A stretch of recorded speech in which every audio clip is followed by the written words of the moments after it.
Welcome to Woman Who Chat, and today I'm here with Sue Palmer-Conn, the divorce doctor. So come on, Sue, tell us, you don't actually, well, I know you're a doctor by name, but you're not a medical doctor. So what do? Do you put people back together again, or do you prevent the divorces happening in the first place? A bit of all of it, really.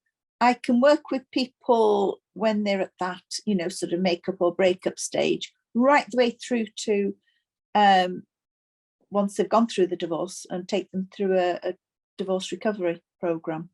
Yeah. And I know you've just launched some cards, haven't you, to help people. Tell us about those. Yeah, the cards are aimed at people planning to get married, but they don't actually plan the marriage. They plan the wedding, but they don't plan the marriage. So I'm trying to prevent people right from the start, getting people to communicate properly, because poor communication or breakdown in communication is the biggest cause of divorce.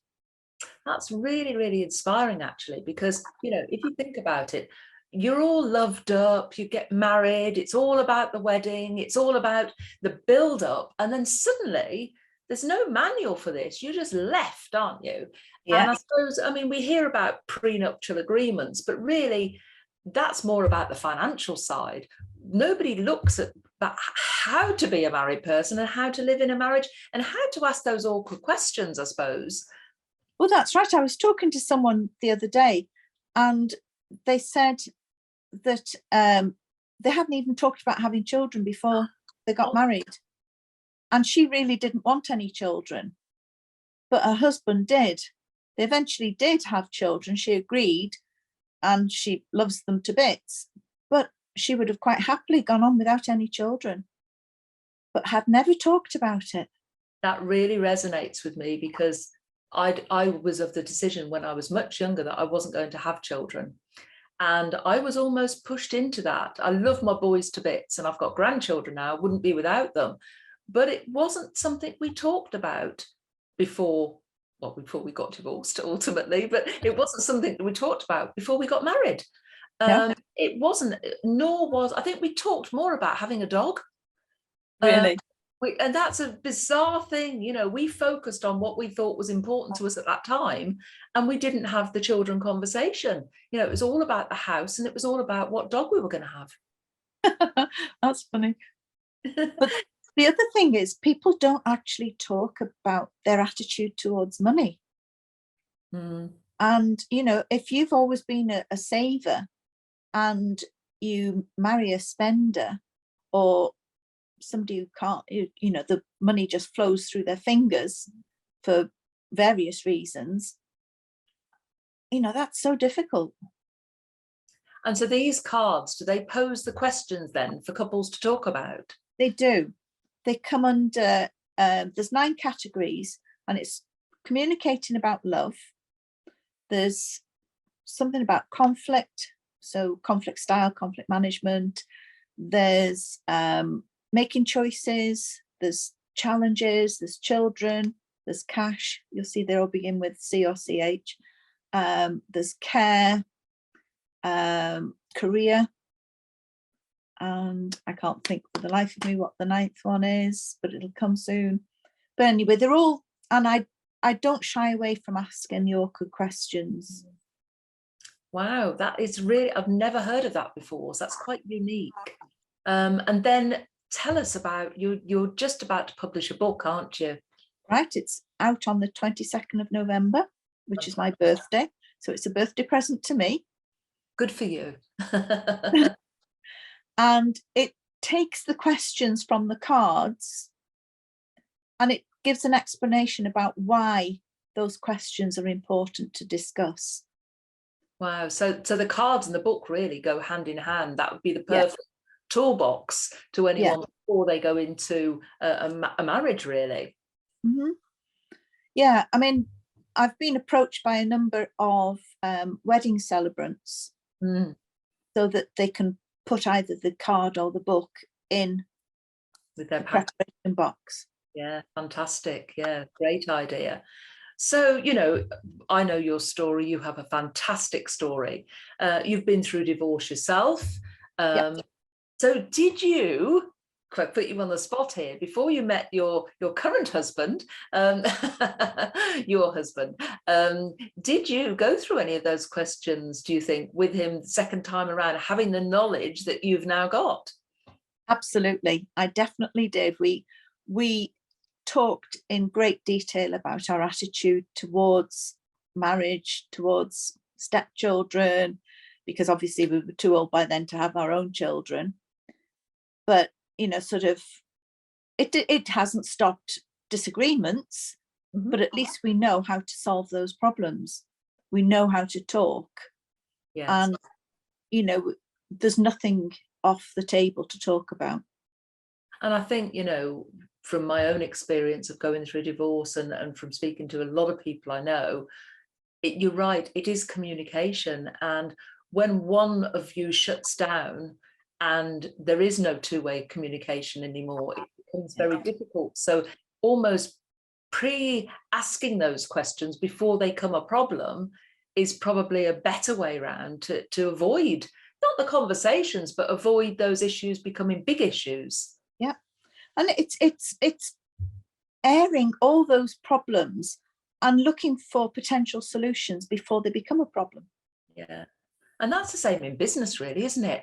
Identify all the likely scenarios and think, well, what happens if that? Well, okay, well, I've got a plan B for that. And it's almost having those conversations that you would in business or with your business partner, or the next one ought to be the business divorce, because I've been through one of those as well. And that, do you know what? That's almost as painful as going through a divorce when you've got a business partner and a business splits. I've helped a lot of people through that during my legal career, and that can get just as messy as a family divorce.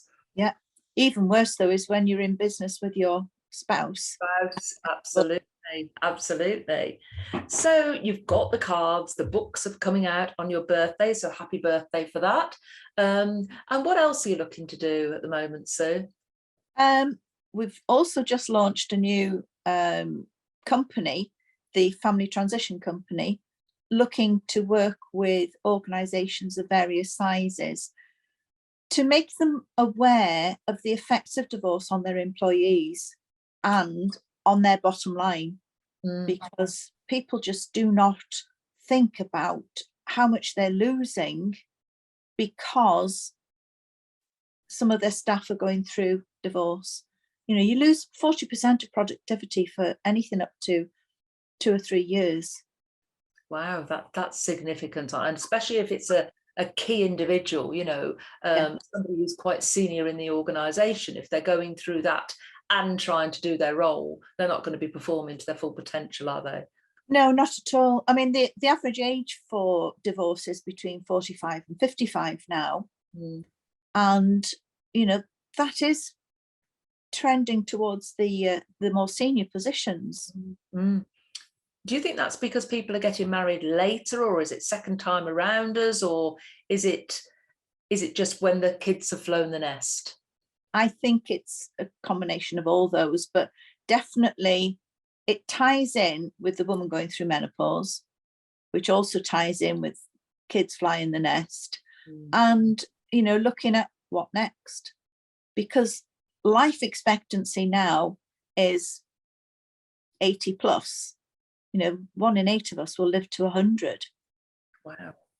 And when you think you get to 50, you might have, if you both live that long, you might have 40 or 50 years together.